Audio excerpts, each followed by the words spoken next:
Hello and welcome, everyone. Thanks for being here tonight. My name is Megan Wynn, and I'm the Community Events Manager at the Peninsula Open Space Trust, and I'll be your host for tonight.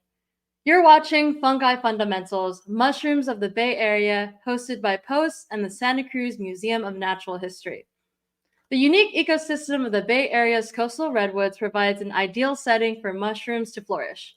Whether you're a fungi first-timer or a fanatic, our captivating speaker tonight will guide us through the fundamentals of mushroom science and share his insights on these remarkable organisms. Tonight's 90-minute presentation will be interactive, and we welcome your participation. You'll need to log into YouTube to ask your questions in the live chat. We will have the Q&A session at the end of the presentation and address some of the questions you submitted during the registration process and take your live questions. We had almost 4,000 people register for this event, so we'll do our best to get to as many questions as we can. For those of you who are new to Post Work, we are a nonprofit land trust, and our mission is to protect open spaces on the peninsula and South Bay for the benefit of all. We are creating a network of protected lands where people and nature connect and thrive. Since 1977, Post has protected over 87,000 acres of land. You can learn more about Post on our website at openspacetrust.org. We host many free events every month, as well as share free resources like our hiking guides if you're looking for recommendations on where to go in the South Bay and Peninsula. Before we dive into the program, I'd like to offer a land acknowledgement and invite you to share what native land you are currently occupying and tuning in from today. The land in Post working area includes the territories of the Amamutsin, Muwekma Ohlone, Ramaytush Ohlone, Tamya Nation, as well as other native organizations and individuals who are descended from the first people of this land. These lands have been home to many native tribes since time immemorial and whose people are still here with us today. I want to acknowledge the land itself, including the Santa Cruz and Diablo Mountains, the San Francisco Bay, and the Pacific Ocean, as well as the watersheds and ecosystems that make up this landscape we call home.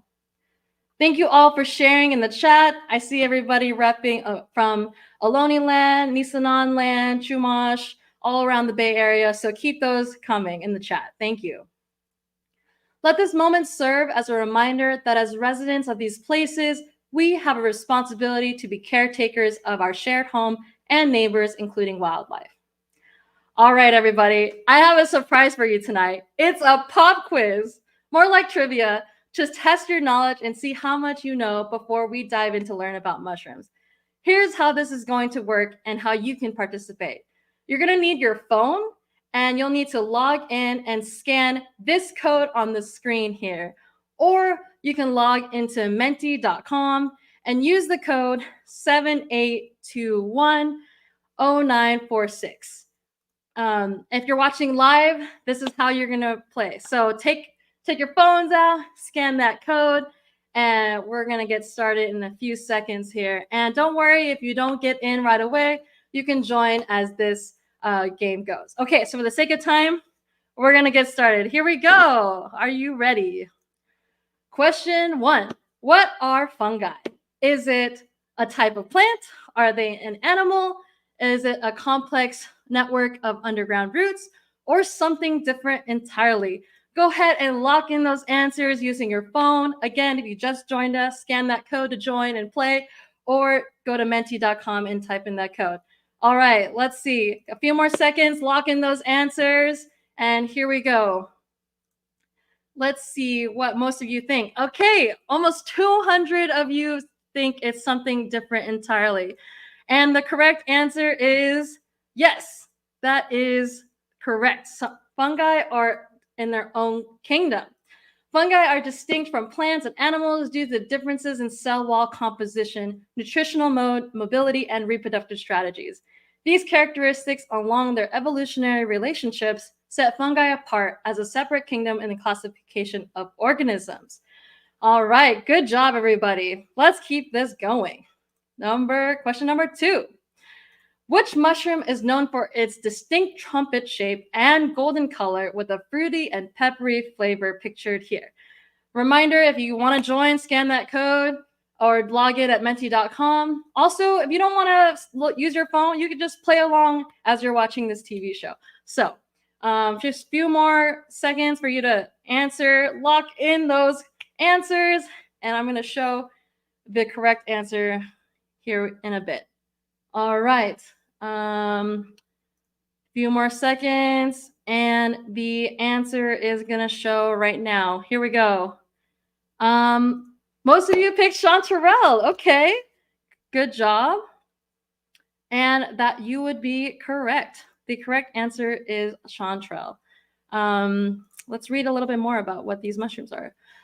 The chanterelle mushroom is a favorite among wild food foragers and the culinary elite, as they are considered a gourmet ingredient and are used in various dishes to add a touch of elegance and a hint of fruity and peppery notes. Take a moment to enjoy their faint aroma of apricot if you come across them, and look for them along the forest floors within giant oaks. All right, good job, everybody. Let's keep this party rolling. Okay, next question. Which mushroom is known for its bright red cap adorned with white spots, often featured in fairy tales and folklore, also pictured here? Is it turkey tail? Is it an oyster? Is it a fly of garlic? Or is it a, what did I write here? Lock in those answers here.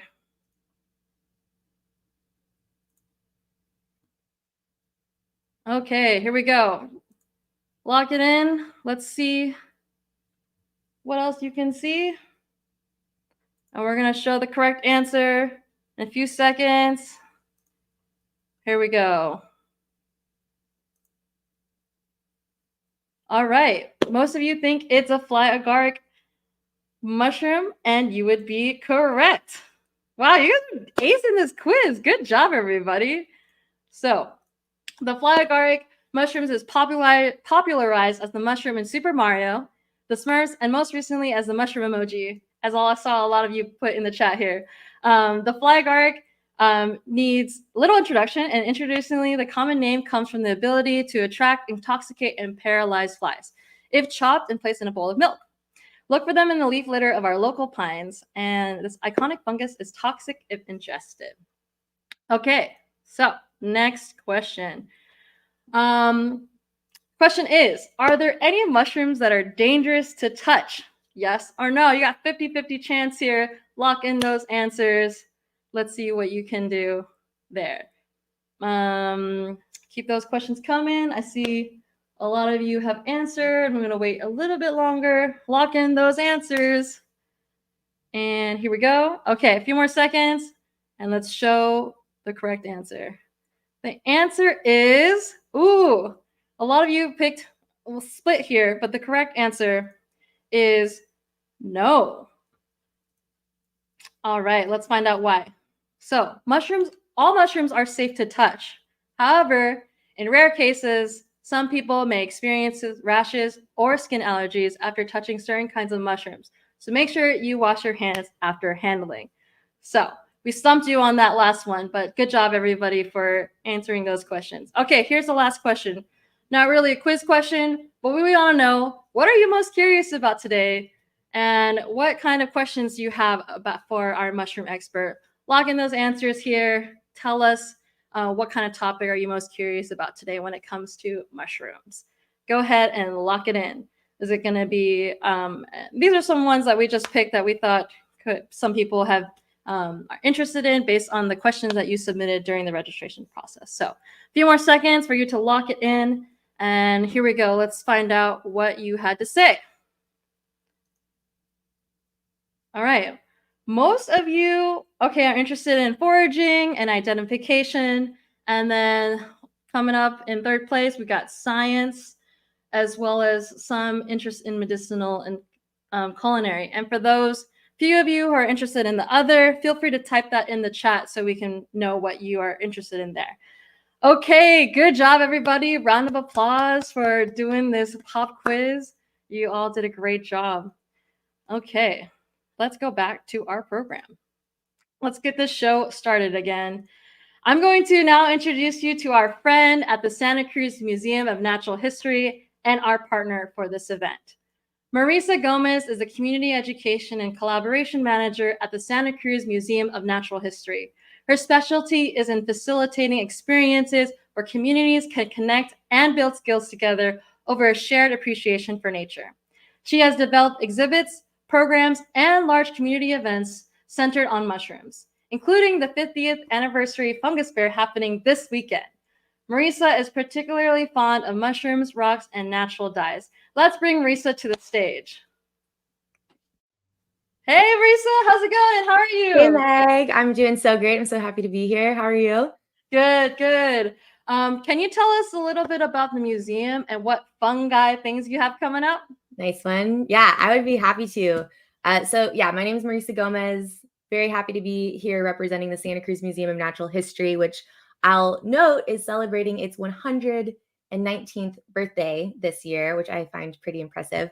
And building on that long history of preserving objects of cultural and scientific importance, the museum is also a local leader in environmental education through our community and youth programs, as well as our interpretive design and exhibits, such as our current special exhibit, The Curious World of Seaweed, which I really hope you all have a chance to visit because it's incredibly beautiful. And through these projects, we are a hub for our community to connect with nature, build skills, and find avenues to steward their environment.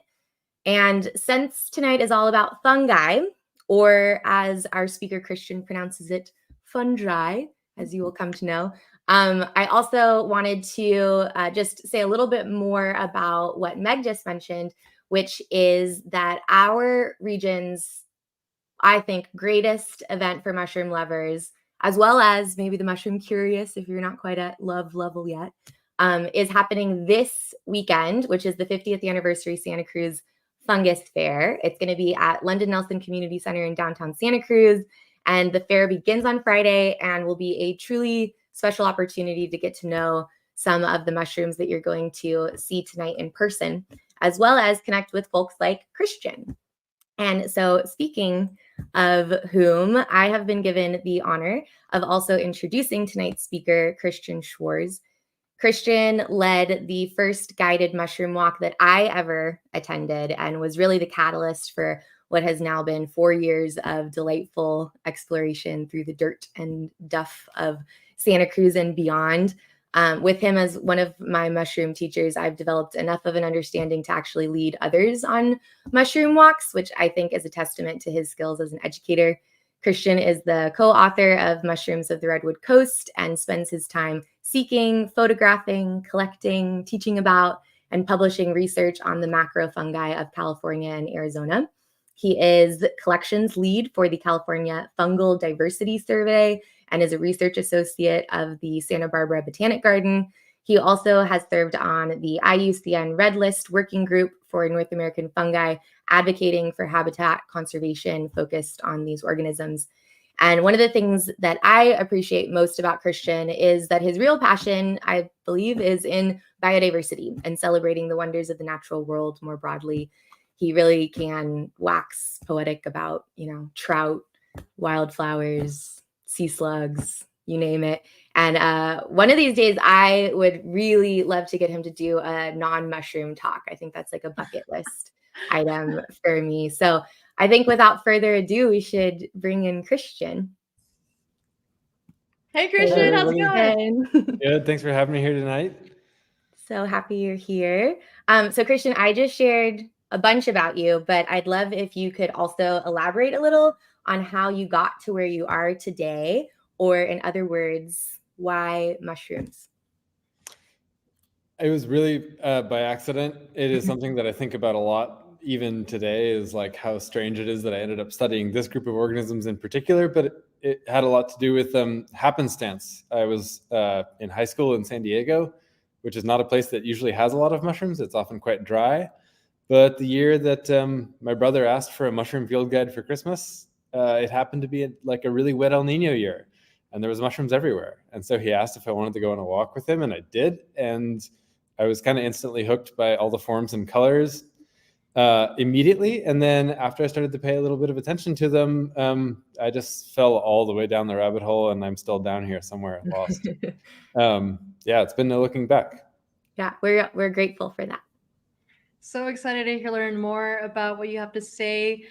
Before we dive into the program, can you just give us a little sneak peek about what you'll talk about today, Christian? Yeah, I am assuming, given how many folks there are and how this talk was sort of advertised, that most of you are in your early phases of coming to the world of mushrooms. Maybe it's your first time being exposed to sort of any sort of structured knowledge about what mushrooms are. I'm hoping that some of you are going to come to the Santa Cruz Fair starting tomorrow afternoon and then over the weekend.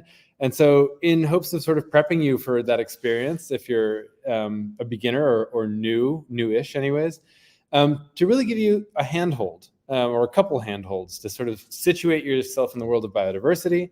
What are these organisms? How do I interact with them? How do I contribute to the shared body of knowledge about them?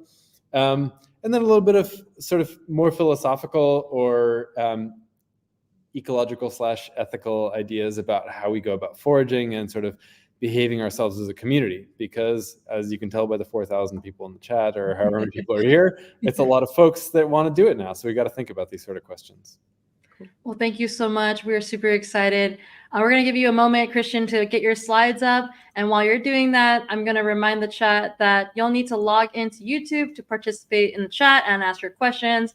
We'll answer them at the end during the Q&A session, as well as try to get to the ones that you submitted during the registration process. Okay, I see your slides up. Take it away, Christian. Okay, so for starters, I should say this is focused on mushrooms of the Bay Area, because I'm assuming, although I saw a lot of places represented in the chat just now, I'm assuming that most of you have some sort of connection at least to California, maybe to Central California, maybe specifically to the San Francisco or Monterey Bay areas. But while it will sort of specifically touch on some topics that are more relevant to the Bay Area than other places, I am going to be starting at a very top level, broad view about what fungi are. So to begin with, I just want to sort of cover these three basic ways that a lot of Americans especially encounter wild mushrooms for the first time. On the left here, you see a mushroom that some of you probably recognize if you're from the Midwest, perhaps. This is called a morel mushroom. It's one of the most prized edibles. It's a delicacy. People go collect this wild mushroom with their families in the spring in the Midwest, in California in the spring as well, but it's in a slightly different area.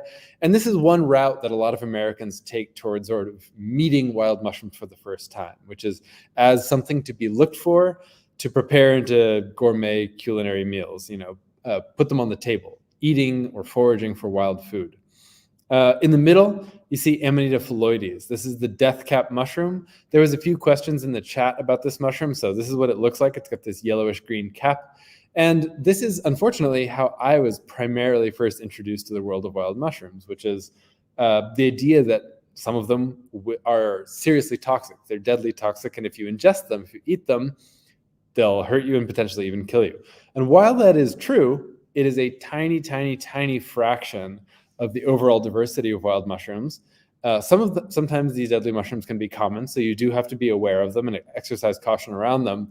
But I just want to start by saying that if this is the way that you were introduced to the world of wild mushrooms, that you should really try and step outside or beyond that sort of prejudiced view against them as being somehow essentially toxic or especially dangerous. They're no more dangerous than plants are. There's many dangerous plants that we don't have a special fear of.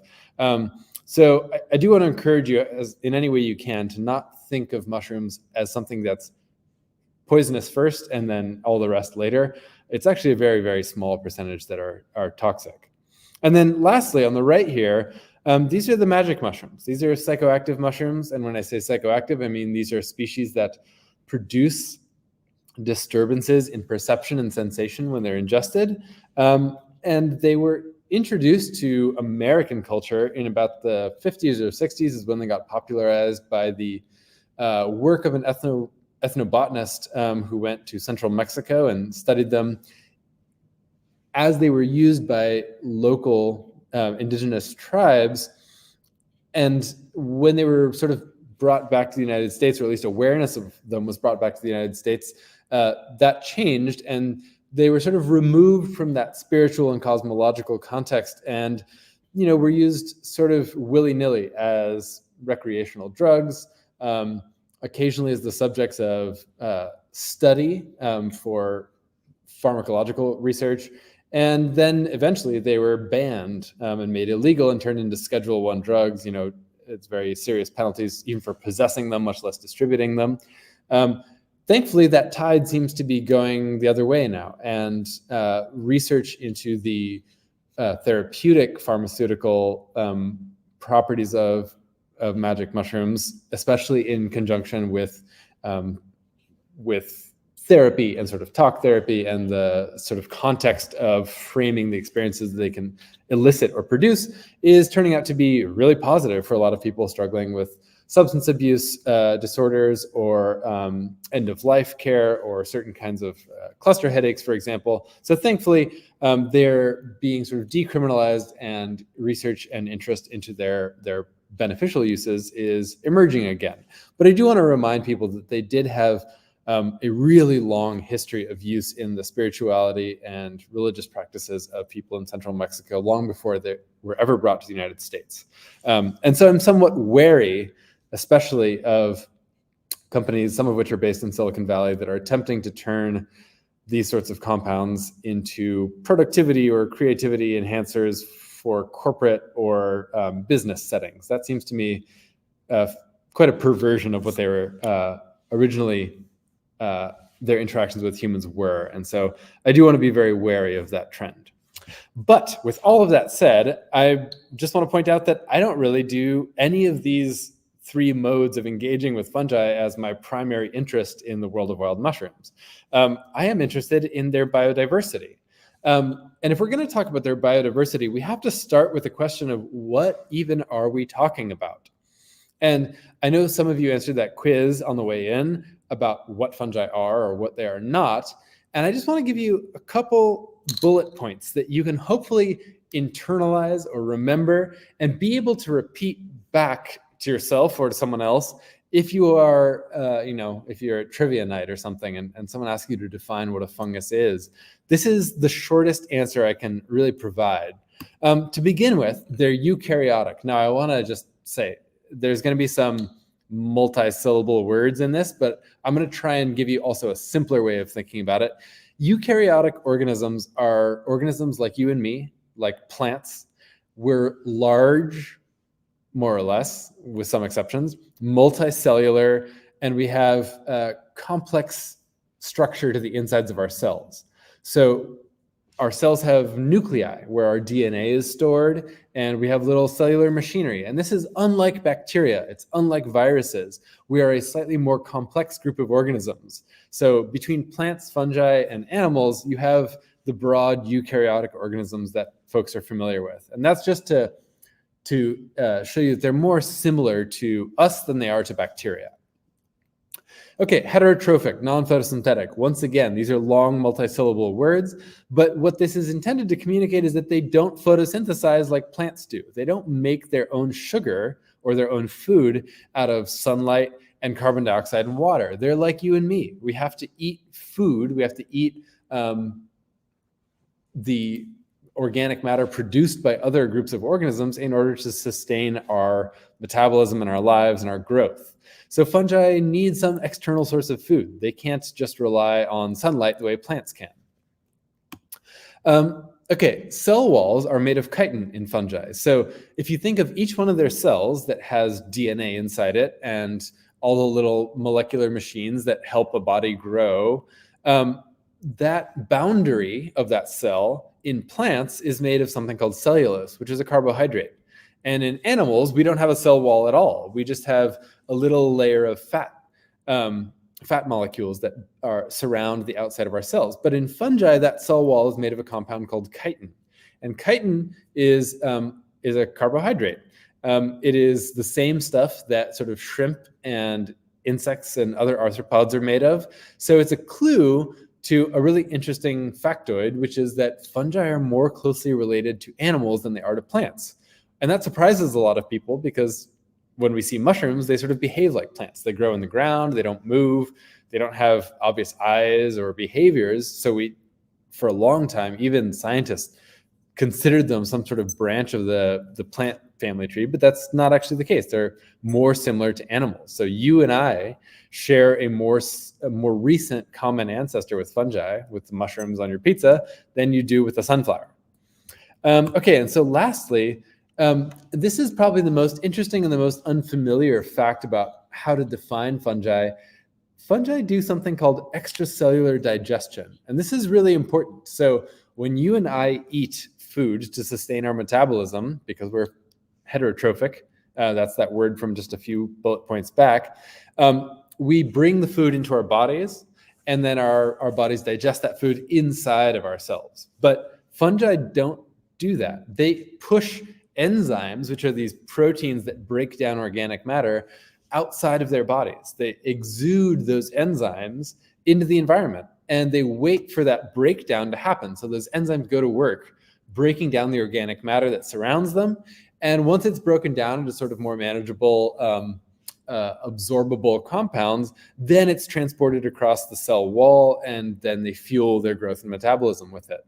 And it turns out that this mode of eating, this extracellular digestion, has a lot of implications. It has a lot of consequences for fungal biology and the organisms that live around them.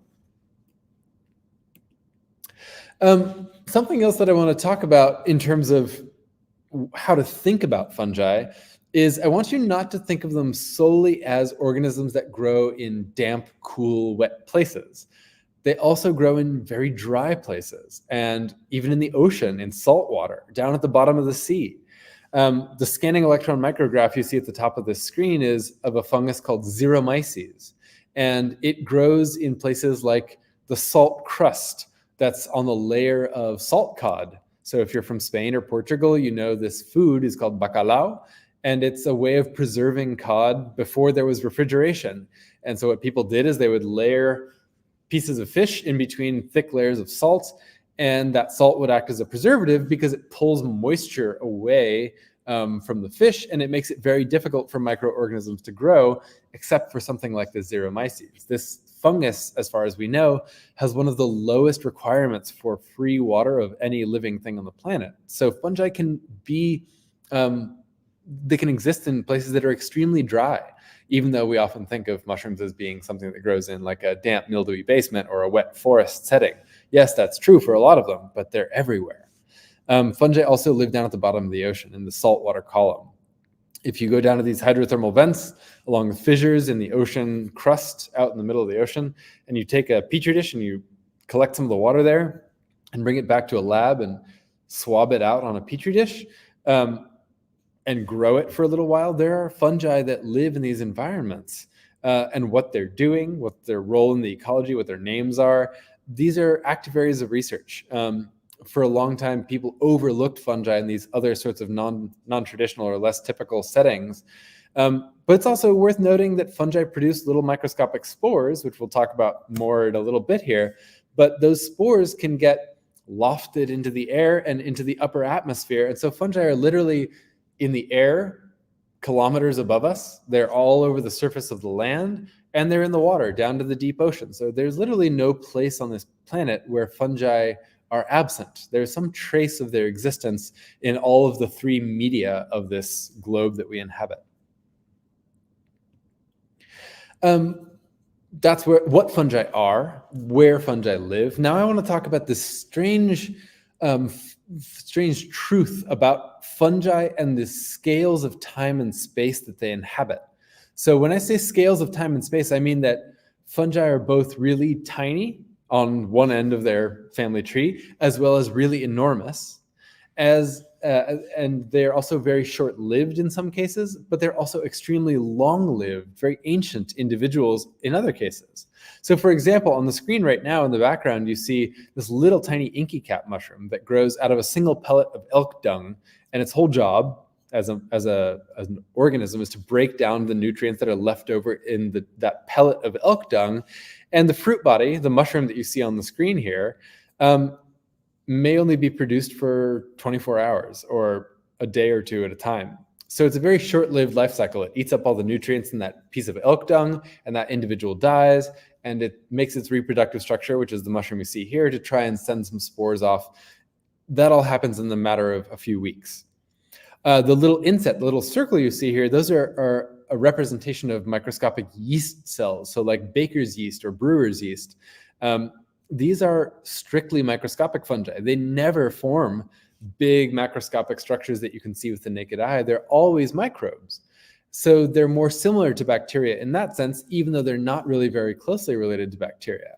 So some fungi can be strictly microscopic with life cycles spanning, a few days to a few weeks on the short end of the spectrum.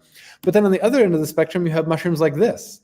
And you might say to yourself, well, those don't look particularly big. They're normal looking mushrooms. And that's true, as long as you remember that the mushrooms you see here are not the whole story of the organism itself. And I'm going to get into that a little bit later, how we distinguish what a mushroom is from the true organism. But the point that I'm making with this mushroom on the screen in particular is this is a honey mushroom. It's an armillaria. And a few individuals of species in this genus are thought to be some of the largest and oldest living organisms on planet Earth. So spanning kilometers and kilometers, square kilometers of a landscape, visible. If you're flying a plane over a forest, you can see the area where they've damaged or killed forest trees from even a high overhead view. And potentially 2,000 or 3,000 years old. So really some of the most ancient organisms, individual organisms on the planet. The largest mycelium of one of these far outweighs the mass of a blue whale. So on the one end of the fungal spectrum, you have tiny ephemeral species. And on the other end of the spectrum, you have individuals whose bodies span over landscapes and their ages range into the millennia. And for the rest of the talk, I'm really going to be talking about a tiny slice of the overall diversity of this hyper-diverse kingdom of life. And when I say hyper-diverse, I'm talking about millions of species. We really don't know how many fungi live on planet Earth. Every year there are more discovered, and every year the upper limit or the upper estimate of how many fungi live on planet Earth grows and grows and grows. 5 million, 10 million. I don't think we're close to knowing the total diversity of fungi. But I want you, as beginners, to remember that when you go out there and you pick chanterelles or you pick boletes, those are the big macroscopic mushroom-forming fungi. And those are just a small slice of the overall diversity of this group of organisms. And it's worth remembering that for every mushroom you see, there's 100 species of fungi living nearby that you didn't see. They really are incredibly diverse and cosmopolitan in any habitat that you go to. Okay, now I want to break down, we've talked about what fungi are, where they live, the sort of scale of size and age that they can span, time and space. And now I want to talk about how most fungi are structured. What is the structure of their bodies? And I'm sure that many of you have heard this word, mycelium. The mycelium is a really critical concept to understand with especially mushroom-forming fungi like the ones that I'm assuming most of you are interested in. This is the true body of the organism itself. This is the part that lasts from week to week and month to month and year to year, and in the case of those really old, larger organisms, potentially from decade to decade and thousands of years, is this cobwebby branching network of fibers. It's like a carpet of interlocking microscopic fibers that branch and branch again. And because they branch so much, and because those fibers are so gossamer thin, microscopic, they have this particular property, which is a high surface area to volume ratio.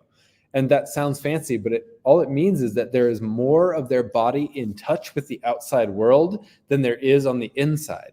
So they're very, very deeply and intimately in contact with whatever it is that they're growing in or growing through or growing around. Much more so than, say, an elephant. An elephant has a lot of inside to their body and a relatively little contact with the outside world because of the way they're shaped. Fungi are the opposite end of that spectrum. And that has a lot to do with their biology and the sort of organismal interactions that they can do. On the other end of that spectrum, so if the mycelium is the part of the organism that lives in the soil or the wood, and it's growing and it's eating, The other part of this is the spores. So fungi need to get from place to place somehow, and we all know that mushrooms don't walk around. The mycelium can grow, but it can't really move. It can't pick itself up and move over the landscape. So fungi make spores. These are little tiny microscopic packets of genetic information in the form of DNA, along with a little bit of oil or some sort of starch to provide food, a lot like a plant seed with some important differences. But fungi disperse, or that is to say, they get around the world by letting their spores drift away into the wind or having animals come eat their spores and carry them away. And for those of you who are very perceptive here, you should be noticing, where does the mushroom come into this picture? We've got mycelium, which is this branching network of fibers on one end, and we've got these microscopic spores floating in the air, but how does one become the other? And the answer is through this life cycle, the life cycle of a typical mushroom. And I want to walk you through this really quickly because it's such an important concept to learn in terms of understanding the important details of their biology from a conservation perspective, as well as understanding what is happening during mushroom season. Why are mushrooms absent for most of the year? And then suddenly for 3 or 4 months, if we're lucky with the rains, there's mushrooms in the woods. How does that disappearance and reappearance happen? So let's start from the upper left of this diagram here. There's these two little egg-shaped things floating in midair. Imagine them. They're 5 or 10 microns long. And for those of you who don't know what a micron is, imagine taking a meter stick and dividing it 1 million times with a very sharp knife. One of those slices is a micron, and these spores are 5 or 10 of those. Still profoundly microscopic. You're never going to see one of these spores with your naked eye. And part of the reason that they are so small is so that they can be lofted into the air and remain floating in air currents for long periods of time, and they stand a chance of being transported or moved across the landscape long distances. And if these two spores are lucky, let's say they settle out of the air column over time and they land on some wet leaves or some nice rich soil, and they germinate, they grow out into a mycelium. Remember, that's that branching network of fibers that I talked about. And if they're really lucky, those two branching networks, one from each spore, come into contact. And if they're of the appropriate mating types, and I don't have time to get into the sex lives of fungi in this talk, but in fungi, mating types just means they're of different mating types. If they're of different mating types, these two networks can bind and fuse to one another and exchange genetic information. And once they do that, they grow up into a mature mycelium with two different spore parents, and that mycelium goes to work. It does all of the interesting ecological interactions that fungi are involved in. It eats nutrients in the soil, or it breaks down dead wood, or it is a parasite of another organism, and it accumulates resources, including water, which happens during the rainy season. It's not always the case that the soil moisture is available for that fungus to gather enough to do the next part of the process. So once it's got enough resources, enough carbon to build a little mushroom fruit body, it then uses the available soil moisture during the rainy season to inflate that little fruit body like a balloon. And that's what we see and experience as a mushroom. That is the word that we give to the reproductive or sexual fruit body of a fungus. Now, it's really important to remember that not all fungi have mushroom structures to produce their spores by. And not all fungi even have a mycelium. Remember that yeast that I showed you a picture of? Those are just unicellular. They're always one little cell. They don't ever have a branching network of fibers. But because a lot of us interested in picking wild mushrooms to eat, or gathering wild mushrooms, or even just looking at them for biodiversity's sake, the mushrooms that we're familiar with as humans, because our senses are up in this macroscopic world, these are, they follow this basic life cycle. They have spores that germinate into a mycelium that gathers resources, and then when the time is right and they have enough carbon and enough water, they produce a mushroom, and that mushroom has two jobs, which is to allow for parent DNA to mix itself up, that's sexual reproduction, recombination, and then they package that DNA into little tiny spores and they let it float out into the wind. So anytime you pick up a mushroom, some part of that mushroom, some surface on that is what we call fertile, which means that it's covered in spores and those spores are being released. and they're drifting out into the world and hoping to find a safe place to germinate and start the cycle over again. So a lot of the mushrooms we're familiar with, I'm not going to spend too much time on this point, but I just want you to know that the mushrooms we encounter generally break down into two groups. There's those that have what's called a basidium, and that's the cell you see in the middle of this image here, and it looks like a little fist with 4 antlers or 4 little fingers, each one of which has a spore on it, and that's most of the familiar mushrooms that you know. The boletes, the chanterelles, the amanitas, but there's another group of fungi that include the morels. So some familiar mushrooms are in this group, and instead of having their spores on top of 4 little antlers, they've got them inside a long cylindrical tube. These are the 2 main groups of fungi, the basidiomycetes and ascomycetes, that we are familiar with as mushroom hunters. You don't really need to know that now as beginners, but it's actually not that hard to learn, and you will eventually figure out which group is which.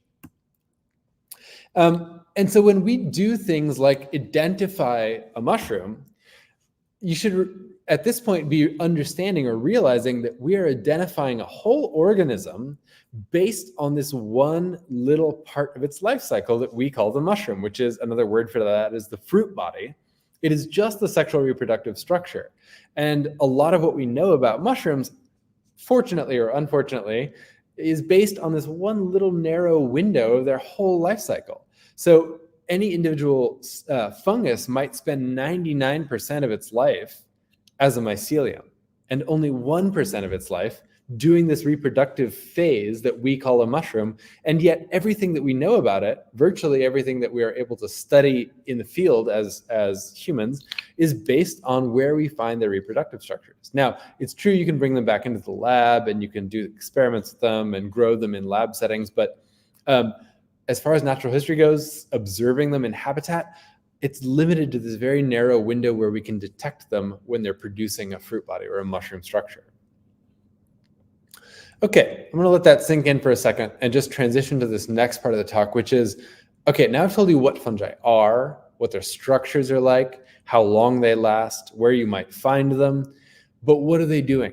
What are fungi doing on planet Earth? What is their role, the way they interact with other organisms on the planet?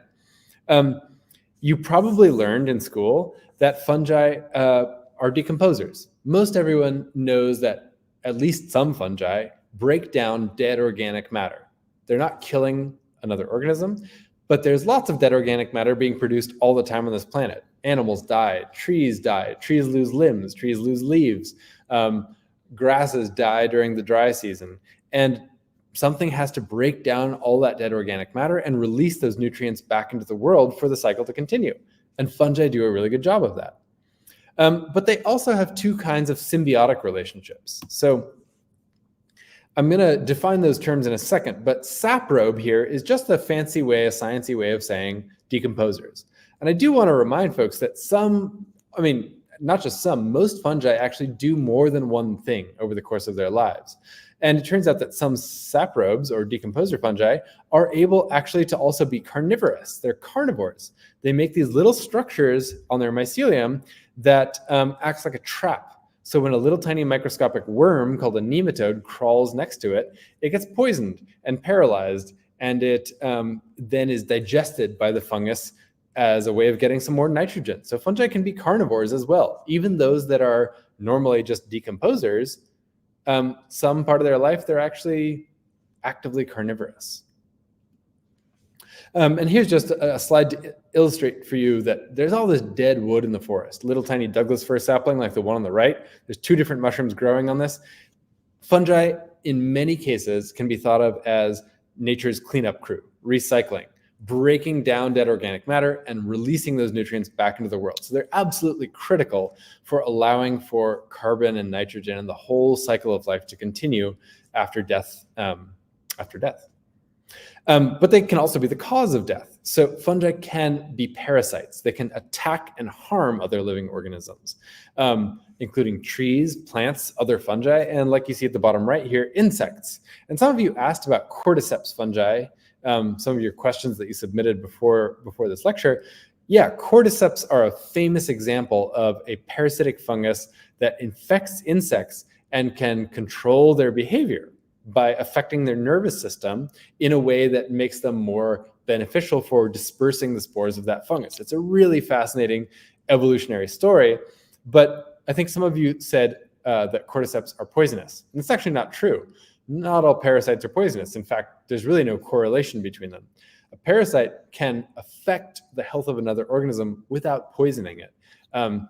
It's a sort of a subtle distinction, but people eat cordyceps on purpose because of the health benefits that they're purported to have. So cordyceps, at least according to some people, are very health-giving for humans, but they're really bad for the insects that they are parasites of.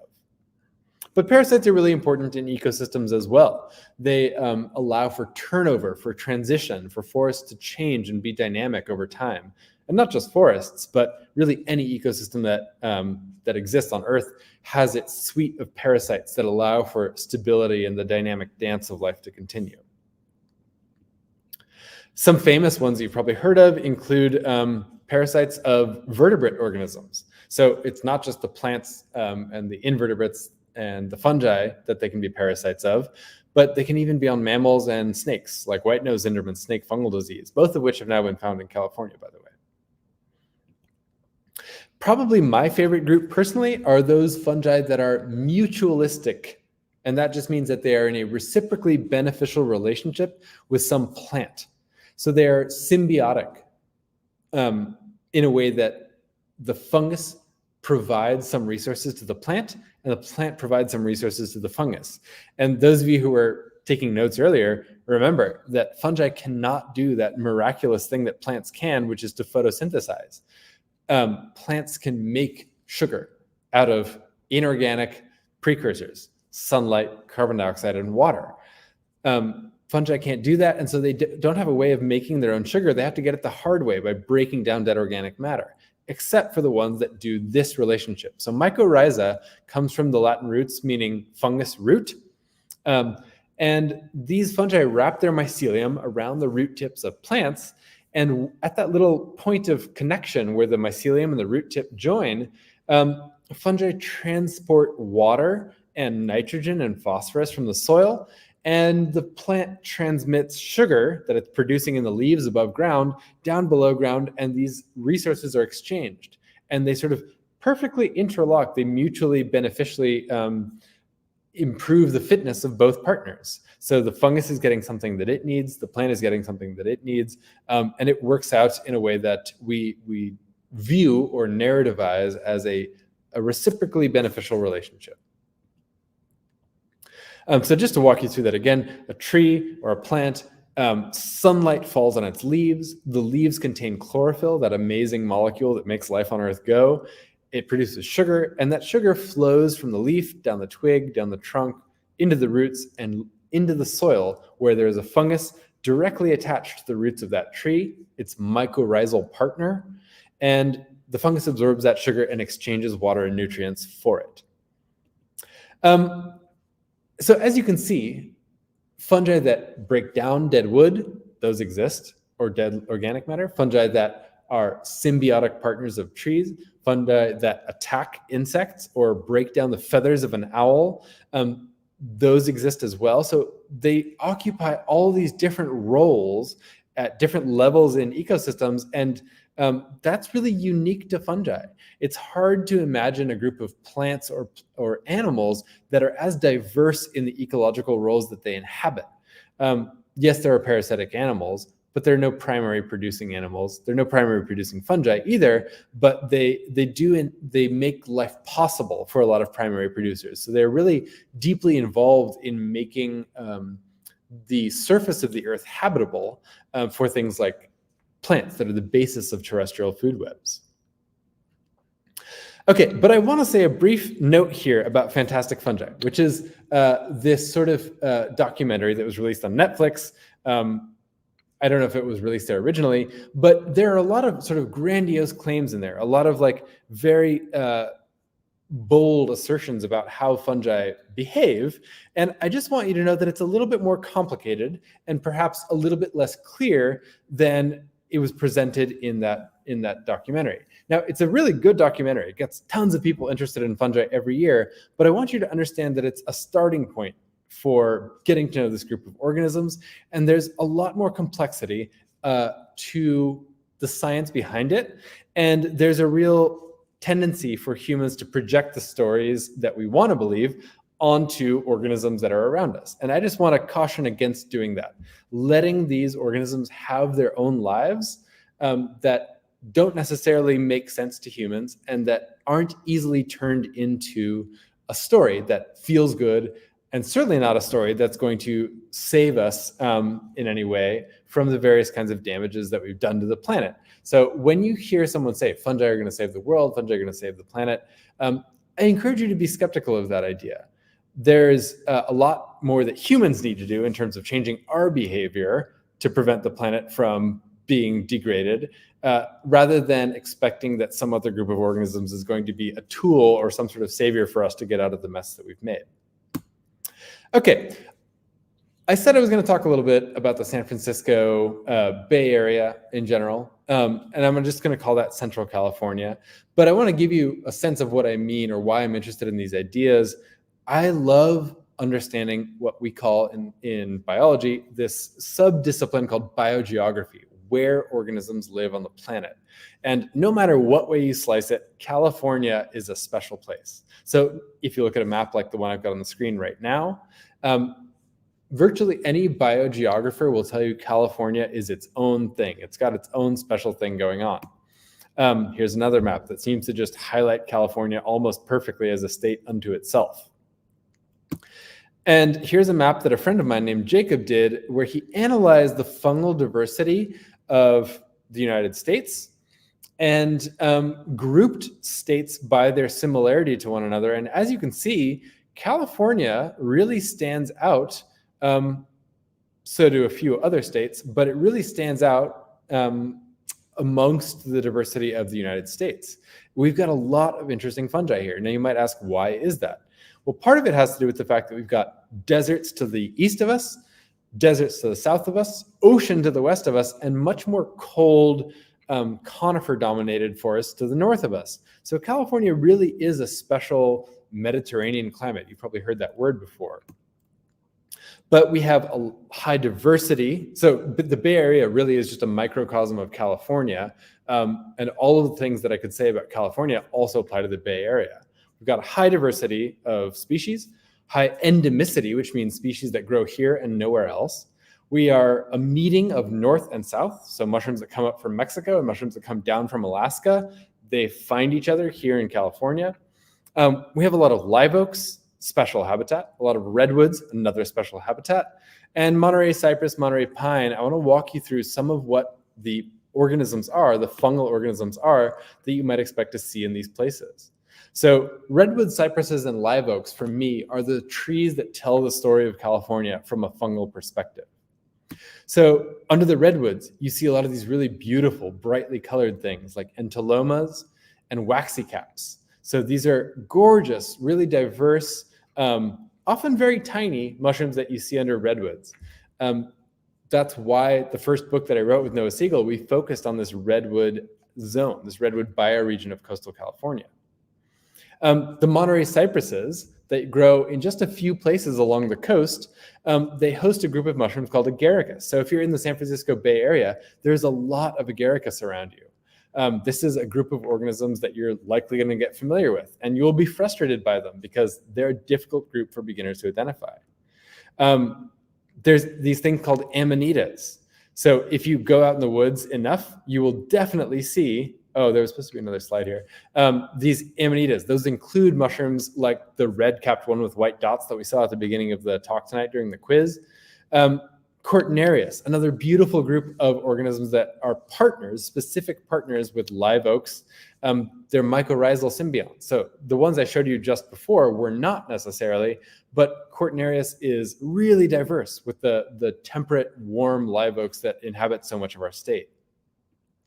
Oh, here's the other Amanita slide. It got out of order here.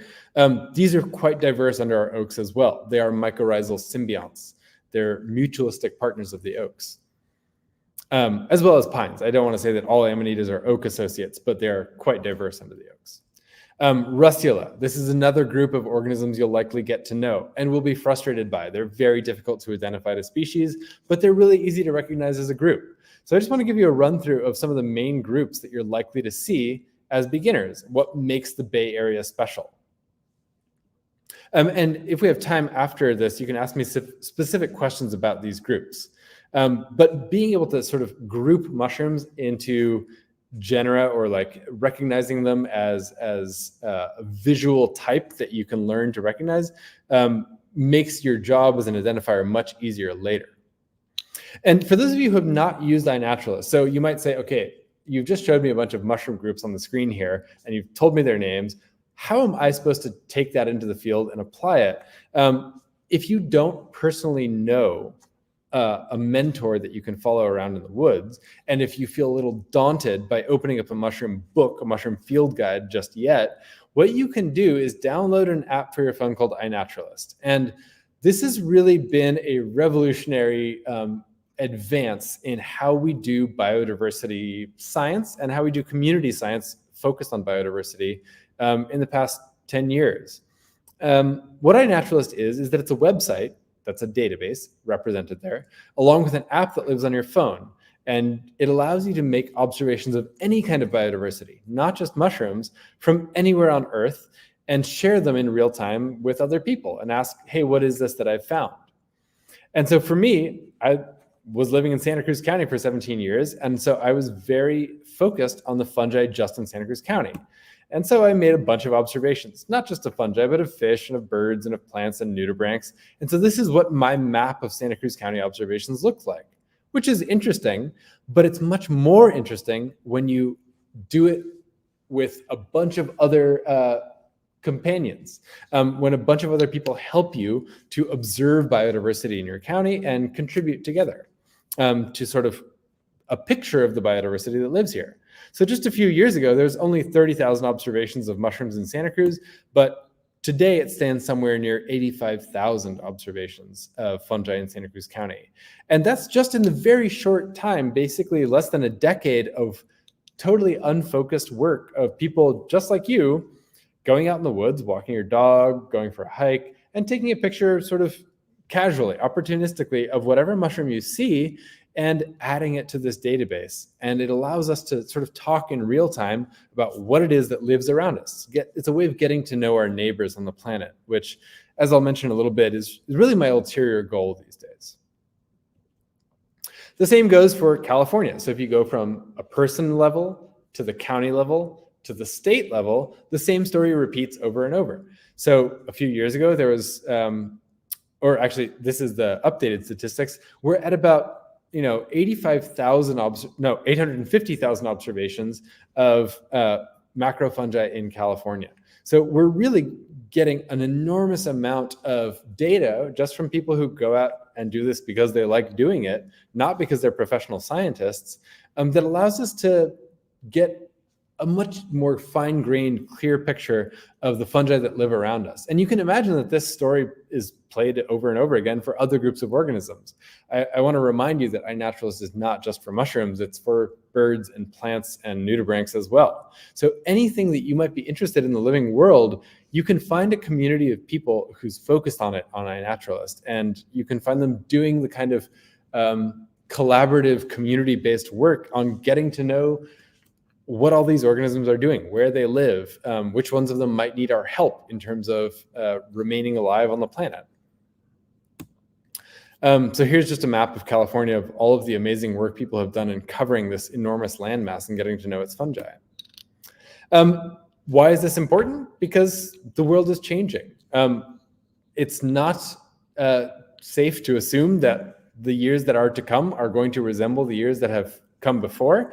And one way of keeping track of what's changing and what's moving around on the face of the planet is through going out, observing it, and talking to each other about it in real time. And iNaturalist is one of the most powerful platforms that allows us to do that as a community. There's a couple examples here. I just want to point out that you don't have to know what you're doing in order to make real significant contributions to our collective knowledge of these organisms. My friend Ryan here, who's a bird expert, but he doesn't know anything about fungi necessarily, was on a hike in Alaska, and he found this mushroom that turned out to be only the, I think, 4th time that any living person had ever seen this mushroom, and the first time it was ever recorded in the Western Hemisphere. So an incredibly rare species discovered by someone who just happened to take a picture on a walk. And you could do that as well. Just like this person was hiking around in Golden Gate Park in San Francisco, and they found the first record of this potentially invasive mushroom growing in California. So you can really make significant contributions to science and to our collective understanding of what's going on just by sharing with us what it is you're observing when you're out in nature. It's a way for us to keep track of endangered species. So this is a mushroom that only lives in one grove of trees in all of California. It's probably extremely, extremely endangered. And some of you might ask, well, if there's endangered mushrooms, and if I'm interested in picking mushrooms, is there a risk that what I'm doing as a mushroom picker is going to harm these organisms? And I want to talk briefly about that to end tonight's talk, just so that you know what some of the facts are and what we as a community really need to think about to keep ourselves ethical in our way of engaging with wild spaces, wild lands, and wild organisms that deserve some of our respect, despite the fact that they don't have the same kind of voice that we can engage with like other people. So some of you know David Aurora. Aurora wrote an essay called The Tragedy of No Commons a few years ago when he was describing California's new porcini species, and he was lamenting the fact that there is, in coastal California, relatively few places where people can legally pick mushrooms, and that this is tragic for a few reasons. It fosters a sense of an outlaw culture where families don't feel free to go out and pick mushrooms together. And that's bad because it's a sort of a way that people connect with nature, and it sort of diminishes the sense of any possibility of a reciprocal back and forth relationship between humans and the habitats that produce food that sustain them. It also creates tensions with park managers and park officials. So this is a bad state of affairs for a few reasons. However, as with any prohibition, people will find ways to get what they want. And so if people want to pick mushrooms, just like any other prohibition, they're going to find ways to do it. And the results end up being backwards from what's intended. It pushes people into hiding, putting their mushrooms inside backpacks instead of carrying them in baskets so their spores aren't released out into the woods anymore. It makes it so that a black market in illegally collected or poached wild mushrooms becomes even more profitable and incentivizes people to pick them illegally on public land. So I do think that the situation as it stands in coastal California is pretty bad, and we're losing an opportunity to allow people to engage with fungi in a way that fosters that sense of connection. But there's a few provisos, a few caveats that we need to keep in mind. When people say that nature belongs to everyone, and we need to sort of foster the idea that you can go pick wild mushrooms in order to gain a greater sense of connection to the natural world, we need to remember that there's 7 billion people going on 8 billion on the planet today, and coastal California has tens of millions of people living on it, which is unprecedented until very recently in human history. And whenever we say that nature belongs to everyone, we should remember that everyone includes non-human organisms, the fungi themselves, the springtails, the soil invertebrates, the trees that depend on them. So we need to sort of build some space into how we forage for mushrooms on wild lands that's respectful of the fact that we're operating very differently at a larger scale than we ever have in human history. That said, some of the anti-foraging sentiments or arguments that I hear about are a little bit overblown. I don't really believe in the idea that sort of public lands are meant to be as untouched as possible, because as we know, humans have lived in the landscape here and managed them for biodiversity for a long, long time. And we know that just letting someone use public land in a way that we're not using it doesn't necessarily preclude our ability to use that land as well, or to be on that land. So proof of this can be found in the fact that we allow people to go rock climbing in state parks, and that's dangerous and it's risky. So it's not just a liability concern that prevents people from picking mushrooms on public lands. We know that they're much more sustainable to pick mushrooms than it is to go fishing or hunting. And as far as direct ecological impact, we allow mountain biking to occur on a lot of public lands, and we allow off-road vehicles even in some places. And yes, mushroom pickers do run the risk of trampling soil and causing soil compaction and potentially doing ecological damage that way, but nowhere near as much as some of these other uses that we have allowed. So I want to leave you with the sense that we obviously need to respect the rules that are in place in public lands. You know, peninsula open space lands, the rule is that you're not allowed to pick mushrooms there. And so you need to respect that, and especially be aware that the most severe risk of damaging ecologies by being a mushroom picker is by having lots and lots of people visiting the same places over and over and trampling the ground, compacting the soil so much that other organisms can't live there. An especially important reason to be mindful of this is that social media empowers this sort of sharing of the same places at scale with a large group of very interested, enthusiastic, eager people. Their hearts are probably in the right places, but bear in mind that if you direct people's attention to a particular place, if you're sharing your favorite mushroom picking spot, you may run the risk of really damaging that ecology in the long run. So please do keep that in mind. It is a joy to pick wild mushrooms and to bring them back to the table and share them with your friends, but we do have to self-police and encourage a culture of ecological reciprocity that isn't necessarily already in place everywhere. So we have to build that as a community over time. So I'm getting close, I think, to the end of my time, but I want to leave you with this video of what it looks like to pick a wild mushroom. And this is sort of what makes people so excited, especially little kids, when they get to go treasure hunting for wild edible mushrooms.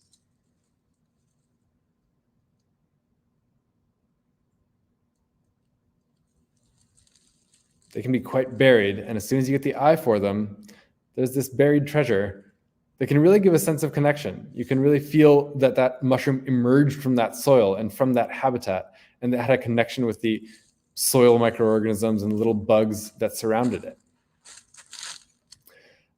So I think that for me, the message that I want to leave you with is that fungi are a very powerful group of organisms through which to perceive the rest of the natural world.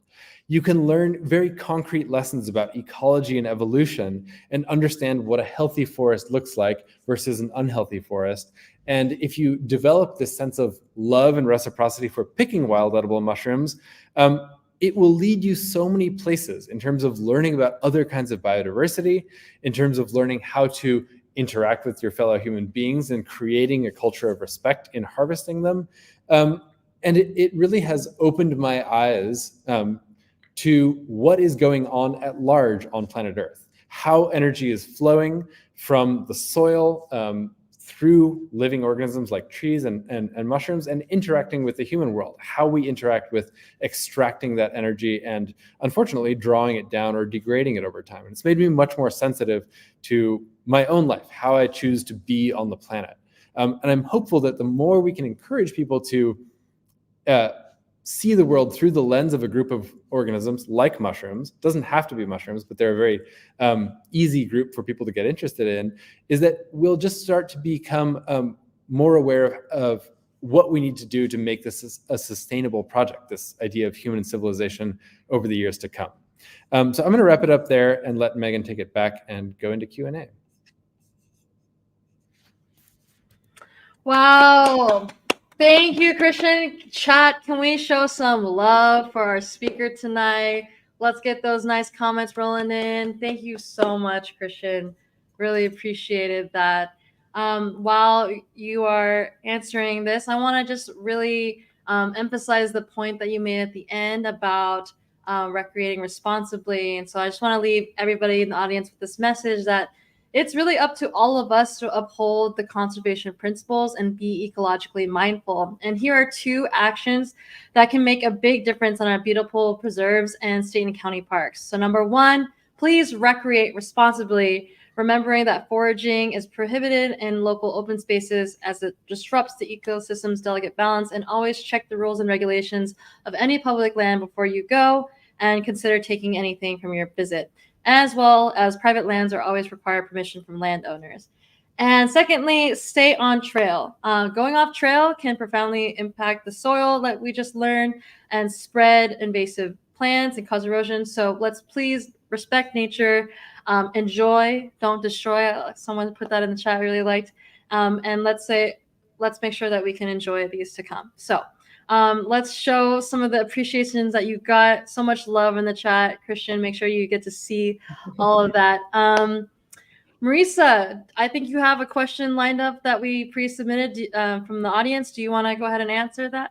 Yeah. And I know, there's a lot of great questions that have been coming into the chat, and we're going to get to some of those too. But also, when you all registered, there were a lot of questions that came in. So we're going to pull some of those for you. And I just want to also take a moment to say, Christian, that I really appreciate that you ended on that note, and to echo that I think it's a great point that when we help people find real authentic connections with nature, that's when the good behaviors come. And so what you're doing here tonight is going to be a great service to our natural environment and to everyone watching.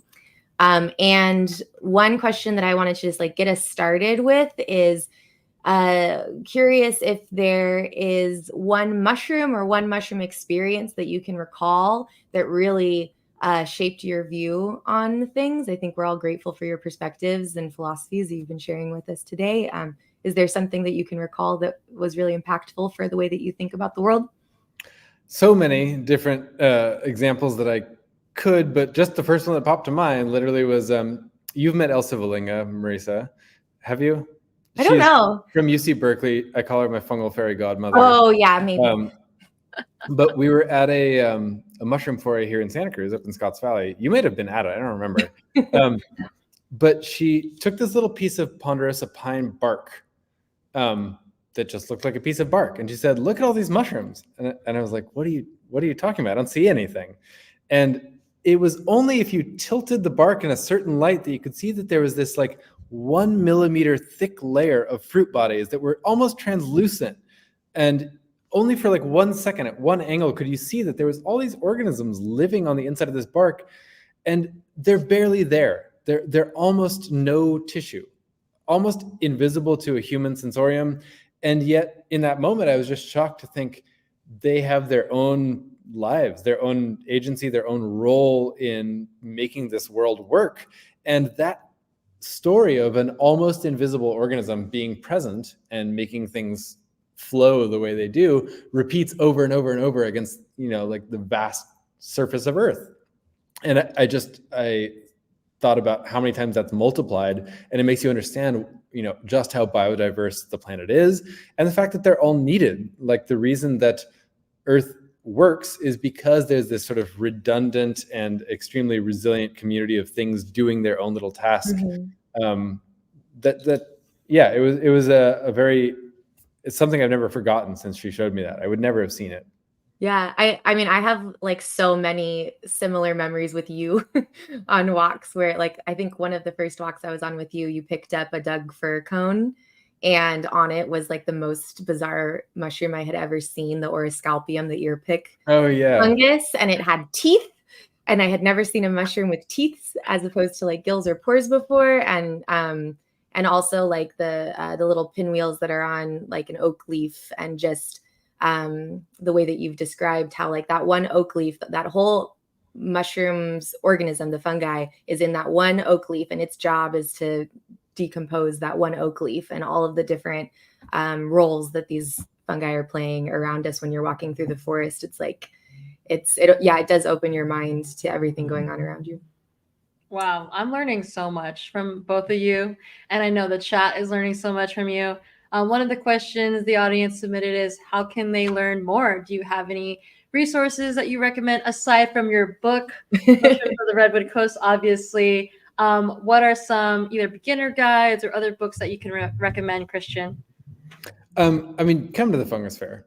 If you're anywhere near the Bay Area, come to the Santa Cruz Fungus Fair. It is really a great place to learn. And the reason I say that is because what I talked about tonight is really focused on biodiversity and ecology, but those are not the only ways to interact with fungi. Like, Marisa does fabric arts, dyeing wool or silk with fungal pigments, or a lot of you said mycoremediation, or a lot of you said medicinal mushrooms. I don't know any of that stuff. If you want to learn about that stuff, come to the Fungus Fair, and there are speakers who talk about all of those topics. So no matter what your angle is, going to sort of that concentration of knowledge and expertise, all united by this unifying lens of fungi, you'll find someone who will get you on the track you want to be on there. That said, other places you can go, if you're not in the Bay Area, or if you're not going to be able to make it this weekend, I will remind everyone that the internet was supposed to be for sharing knowledge. So Facebook, although it can be a cesspool, is also a great place to find a community of people who have the same interests as you. And I learn from people on Facebook every day about biodiversity. I don't hate my Facebook experience because I follow the right people and I follow the right groups, and every time I open it, I can't help but learn something. So if you are sort of a responsible curator of your own experience, you can still use the internet for what it was intended for, which is to learn from other people. Go ahead. I was just going to add too, I would pick up my Mushrooms of the Redwood Coast book and show it to you all now, but it's literally like next to my bed. Like I absolutely love it. And so Christian won't probably plug it because he's a modest man, but it really is my favorite resource that has been just essential for my learning. And as Meg's showing you, it has gorgeous pictures that Christian and Noah took that are in it. And so I know in the chat, there was a lot of questions about specific identification and, IDing the mushrooms in the pictures, things like that. That book is a really wonderful place to start. And it was made with our region in mind. I mean, Christian made it while he was living in Santa Cruz and the Santa Cruz Mountains. I wrote it while I was in the room that I'm currently in. That's awesome. I see. Go ahead. In the interest of time, let's keep it going. Marisa, let's take one more question that you had from the pre-submitted questions, and then we'll get to the questions from the audience. So let's keep it going. So I had a spicy one that was submitted that kind of is in line with the types of topics that you've been getting into. There's been a lot of appreciation for just the perspectives you're putting out there. And someone asked, let me find it again. Are there climate change impacts to fungi? Of course. There can't help but be. And I think that is something that the longer you spend focused on any particular group of organisms, regardless of what the group is, whether it's nudibranchs or birds or fish or plants or mushrooms, you realize that the foundational conditions that make all of their lives possible are changing at the bottom level. So there cannot help but be impacts on them. It would be like saying, well, if I turn the temperature from 350 to 500 on the cake that I'm baking, is it going to be different? And the answer is yes, you're going to ruin that cake. So of course, yeah. I mean, not all fungi will be affected in the same way. I don't want to make it sound like they're all going to go extinct. That's certainly not the case, but some of them certainly will, and some of them will become more common. And the most important part from the human perspective is that everything we were familiar with will change, and that the things that we depend on and rely on will no longer be dependable and reliable. So the nice thing about nature is that it's filled with grace. It sort of changes as change is needed, and humans are a little bit less graceful. We don't necessarily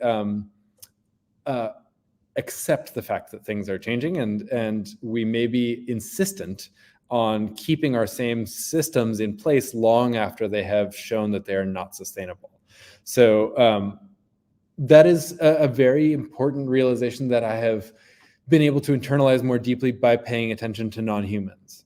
And that's, I don't really, at this point in my career, don't really encourage you to get into the deep end of taxonomy the way I used to want to do, because I've realized that you can sort of get the message a lot earlier. You don't need to know every last species of Mycena to get the really important message from the natural world, which is that there are limits on how you can live on this planet, and there's a sense of reciprocity that you need to learn how to be as a species that we're missing right now.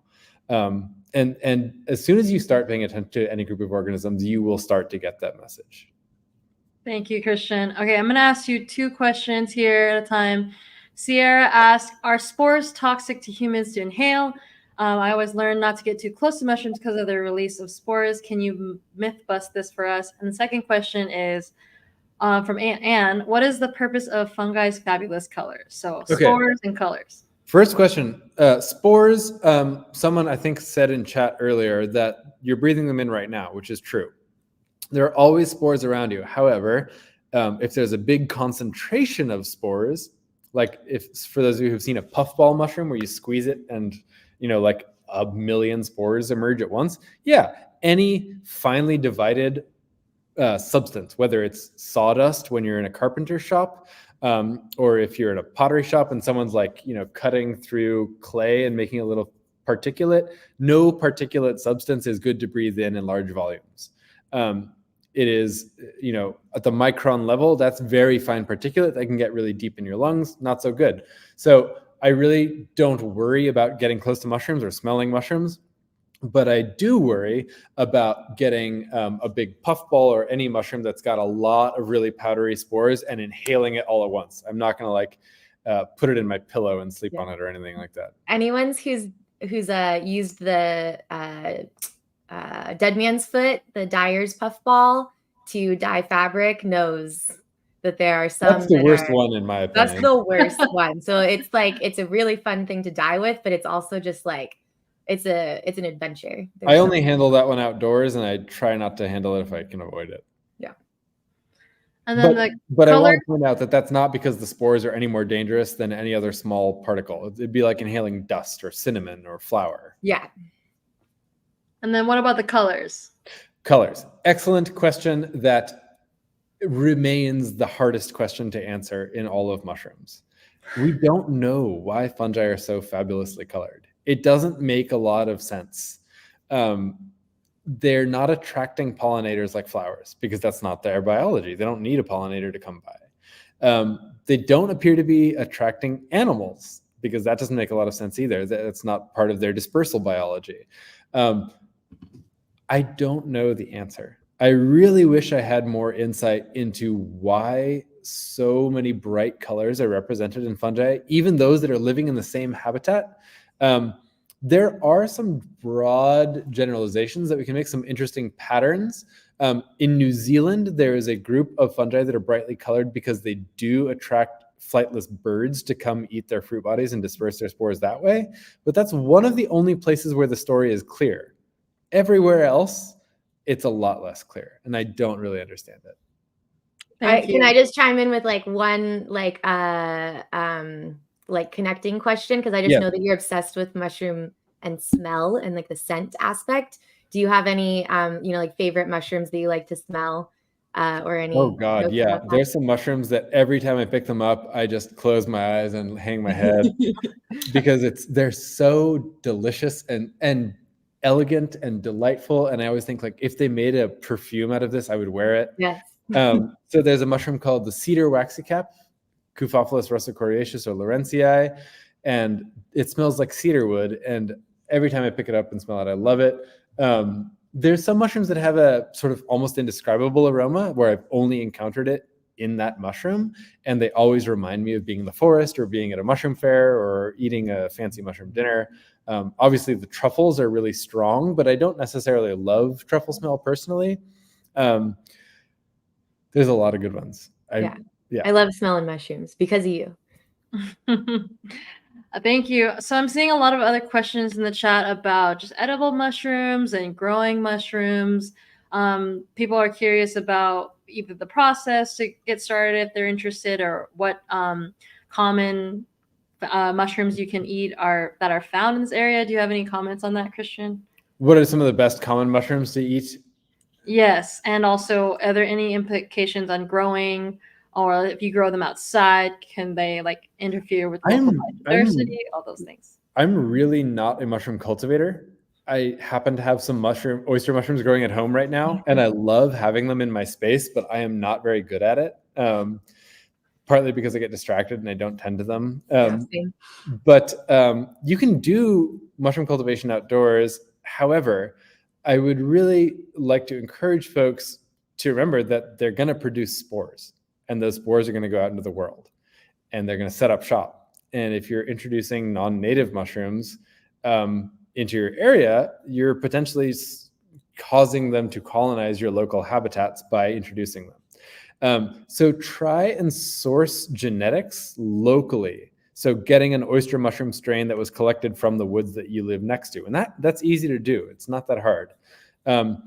Golden oyster mushrooms, for example, are not native to North America, and they've been brought here, and they're starting to be invasive all over the Midwest. And we really need to be aware of that as a community of people cultivating fungi, is to not make that pattern get out of hand the way horticulture has done it to invasive plants. As far as wild mushrooms, the best ones to collect locally for absolute beginners are your golden chanterelles, your black trumpets, lion's mane. I would say with a little bit of extra practice, the porcini, the king boletes. And then candy caps are very popular, but I don't really recommend them for beginners because they're slightly more difficult to identify for total beginners. But the chanterelles are very safe. The black trumpets are really easy to recognize. Lion's mane, super easy to recognize and very delicious. And then king porcini, you can learn to recognize those pretty quickly, and they're delicious. Thank you, Christian. Okay, 2 more questions, which I think are kind of interesting in terms of biodiversity. So one is Gabby's asking, with there many being endemic species in California, are there any efforts to preserve mushrooms for the sake of biodiversity? I know you talked about there's just thousands of species, so curious about that. And then the other one is, when a mushroom is picked, does the remaining fungus in the soil go on and grow a new mushroom, or does it prevent further mushrooms or damage? So I'm going to answer that one first and then go back to the other one. Great. When a mushroom is picked, it's like, to use this sort of cliche metaphor that's pretty accurate, it's like picking the apple off a tree. So it doesn't cause real significant harm to the mycelium. You're basically disconnecting the organ from the mycelium that supports it. But that mycelium will probably just sort of heal over and regrow and produce another mushroom the next year, or even just in a couple weeks. If you pick all the mushrooms every year from the same mycelium repeatedly, and you're trampling all over it, yeah, you could probably kill the mycelium, but it's not because you picked the mushroom. It's because of all the other damage you did. Okay, so the other question was about, are there efforts to preserve fungal biodiversity in California, similar to seed banks? There are efforts to preserve mushrooms for the sake of biodiversity in California, but they're very new, and they're still figuring out how to do this. Partly because there's no real way to conserve a mushroom by preserving its spores the way there is for plants and seed banks, because spores tend to not be very long-lived, they're microscopic, they're hard to keep. And if they don't have an appropriate habitat to live in, then what's the point of preserving them? So really, mushroom conservation is about habitat conservation. You don't focus on the organism, you focus on the system. You focus on the ecology. And that just comes back to having to change our behavior as people. We can't continue to destroy habitat, destroy land for parking lots, urban sprawl. We have to be much wiser about how we use the remaining open space if we're going to conserve the biodiversity of fungi, but also all the other organisms that call our planet home. Wow. Thank you to the both of you, Christian and Marisa, for your knowledge on mushrooms. Can we just get one more round of applause in the chat from you all? Appreciate the knowledge. I'm just going to rapid fire everything I learned and more. It's just, this is not everything, but just a recap, lightning recap. Here we go. So mushrooms are in their own kingdom, and we should try to maybe not, go towards them with the fear in mind. They are not all that dangerous, but we should approach with caution. Fungi are more related to animals than plants. They can grow in so many areas. They're in the sky as well as in the deep ocean. More fungi are discovered each year. The mycelium is actually the true body of the organism, and the mushroom what we see is just the fruiting body of the organism. Those last 2 points are the best takeaways. Perfect. Mycelium versus mushroom. Yeah. There we go. And let's see, the life cycle of a mushroom is very complex, but at the same time, I think the takeaway is that the mushroom is the fruiting body. And And your favorite are the mutualistic mycorrhizo mushrooms. I made note of that. And the Bay Area is such a special place because of our high diversity. And one of the resources that you recommend is to download the iNaturalist app so we can all make more collective observations together. Okay, folks. Well, that ends our Q&A section, but don't go anywhere because we have some closing announcements from each of our speakers, and you might learn how to go on a fellow mushroom walk with Marisa here. So don't go anywhere. Christian, before you go, is there anything you want to say to folks about how to follow you, learn more? Yeah. If you want to keep track of like what sort of talks, workshops, classes I'm teaching, you can follow me on Instagram. I usually post all of the events on my stories or my posts. And I was going to say one more thing about, next year, my next book with Noah Siegel will be coming out called Mushrooms of Cascadia. So Yay! Book drop alert! Book that we wrote last time was for the California coast. This next one is going to be for the Pacific Northwest. So Oregon, Washington, British Columbia. Yay. So awesome. Yeah, you heard it there, folks. Make sure you subscribe to Christian on Instagram so you can learn. Before we say goodbye to you, Christian, let's take a group picture. Smile big to the camera. Here we go. 3, 2, 1. There we go. Perfect. All right, Christian. Thank you so much for coming. See you next time. Marisa, can you tell us a little bit more about what's coming up this weekend? And if people want to hear more from Christian and more fungi, what's going on? Yeah, so Christian's actually going to be at the Fungus Fair tomorrow, Friday, and Saturday. He's giving talks both days. I believe that they're sold out online, but there are tickets reserved for at the door. So arrive early, try to get a spot for one of those other talks. They're going to be on different topics, so you can just keep the learning going. The Fungus Fair is going to be Friday from 2 to 5, and then Saturday and Sunday from 10 to 5. And you can pick up a copy of Christian's book there. Also, for those of you who are like really interested in foraging and cooking with mushrooms, there are some talks that are specifically on those topics. And then also just so many people are going to be there who know far more than I do about edible mushrooms. And so that's a great place to learn more about that if your questions weren't answered today. So yeah, hope to see you at the Fungus Fair. Meg's going to be there. Post is going to be there. I'm going to be there. Can't wait. And then, another fun thing that's coming up through the museum is Fungus February. We've been doing this for the past couple of years, ever since I caught the mushroom bug. And so I'm going to give you guys a hot tip. We have these programs listed here and more, and registration has not opened yet. Registration is going to open next week.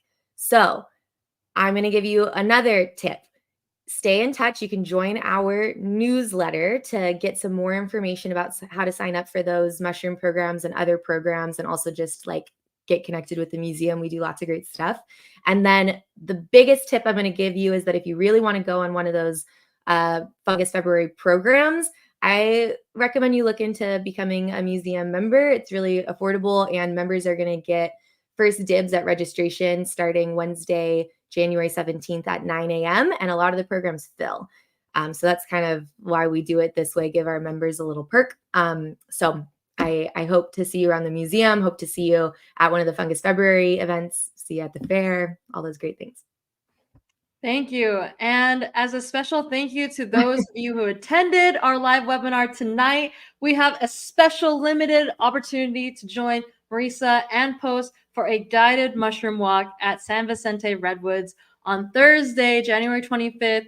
We have limited tickets for this guided walk, so please fill out the Google form by scanning the QR code listed here, or click the link in the chat to enter the drawing. Like, there's 4,000 people who registered for this thing. We want to make sure it's equitable, but enter that for that chance to win.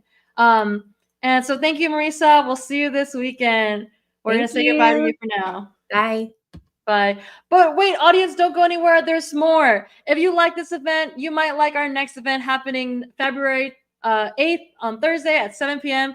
Camping with Kids. This is a webinar if you are looking to take your family out but don't know where to start. Post and Bay Area Land Foundation is hosting this online event to tell you what you need to pack for an unforgettable trip. It's also good for adults without kids if you're just a beginner and looking for tips on how to go camping. So register for that now. As well, if you're new to Post and you want to get involved, check out our events. They're free. We do hikes, walks. We also do in-person events as well as online events every month. And we also have volunteer days and so much more. So check that out. And we also post free guides online if you're looking for where to go hiking, where to go, where to find wildflowers, where in a certain month you want to go hiking that you recommend. If you have a dog or you want to go bike riding, check out those guides as well. And lastly, if you like tonight's event, we want to know what you think. Please let us know. Fill out this survey. Did you like that pop quiz? Did you like this format? Let us know how we can bring you quality content every single time and we can improve. All right, that's all from me. Thanks again. My name is Megan, and it's been a pleasure to host you. Thank you again for Christian and Marisa for bringing their mushroom knowledge. And I'll see you next month for Camping with Kids. Fill out that survey, everybody. Check it out. Scan it with your phone. Click that link in the chat. Let us know what you think. Take care, everybody.